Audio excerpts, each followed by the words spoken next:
About 10 days after 9/11, I went through the Pentagon and I saw Secretary Rumsfeld and Deputy Secretary Wolfowitz. I went downstairs just to say hello to some of the people on the Joint Staff who used to work for me, and one of the generals called me in. He said, "Sir, you got to come in. You got to come in and talk to me a second." I said, "Well, you're too busy." He said, "No." He says, "We've made the decision. We're going to war with Iraq." This was on or about the 20th of September. I said, "We're going to war with Iraq. Why?" He said, "I don't know." He said, "I guess they don't know what else to do." So I said, "Well, did they find some information connecting Saddam to Al-Qaeda?" He said, No. He says, "There's nothing new that way. They've just made the decision to go to war with Iraq." He said, "I guess it's like we don't know what to do about terrorists, but we've got a good military and we can take down governments." And he said, "I guess if the only tool you have is a hammer, every problem has to look like a nail." So I came back to see him a few weeks later, and by that time we were bombing in Afghanistan. I said, "Are we still going to war with Iraq?" And he said, "Oh, it's worse than that."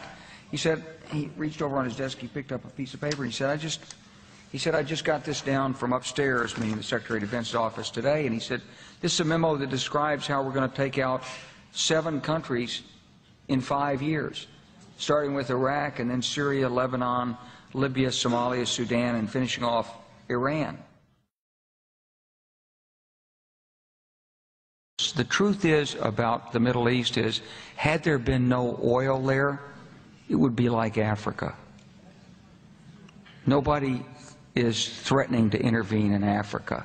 The problem is the opposite. We keep asking for people to intervene and stop it. And there's no question that the presence of petroleum throughout the region has sparked great power involvement. Whether that was the specific motivation for the coup or not, I can't tell you, but there's always been this attitude that somehow we could intervene and use force in the region. Bush'tan sonra Amerikan başkanlığına aday olan General Wesley Clark, bakın bölgede nasıl bir gelecek hayal ediyor. Wesley, Amerika 5 yıl içinde 7 ülkeyi ele geçirecek diyor. Irak'ın ardından Lübnan'ı, Libya'yı, Somali'yi, Sudan'ı, İran ve Suriye'yi sıralıyor. Hatırlayın, eski Dışişleri Bakanı Condoleezza Rice 8 yıl önce açıklamıştı. Fas'tan Pakistan'a 22 ülkenin sınırları değişecekti. Büyük Orta Doğu projesi başlamıştı. Bosna'yı kana bulayan NATO Generali Wesley Clark, aynı zamanda ülkelerde darbelere imza atan Amerikan Demokrasi Fonu Başkanıydı. İşgal edilecek 7 ülkenin adını sıralamıştı. Libya, Afganistan'dan sonra Pentagon'un işgal listesindeki ülkelerden biriydi. Listede Irak, Somali, Sudan, Lübnan, Suriye ve İran vardı.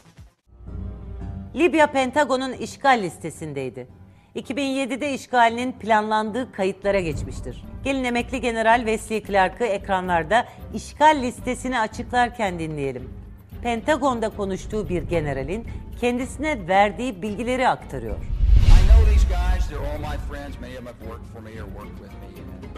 Bir kağıt aldı eline ve biraz önce Savunma Bakanlığı'ndan kendisine iletildiğini söyledi. Yazıda 5 yıl içinde 7 ülkenin işgal edileceği yazılıydı. İşgal listesi Irak'la başlıyor ve Suriye, Lübnan, Libya, Somali ve Sudan'la devam ederek İran'la bitiyor.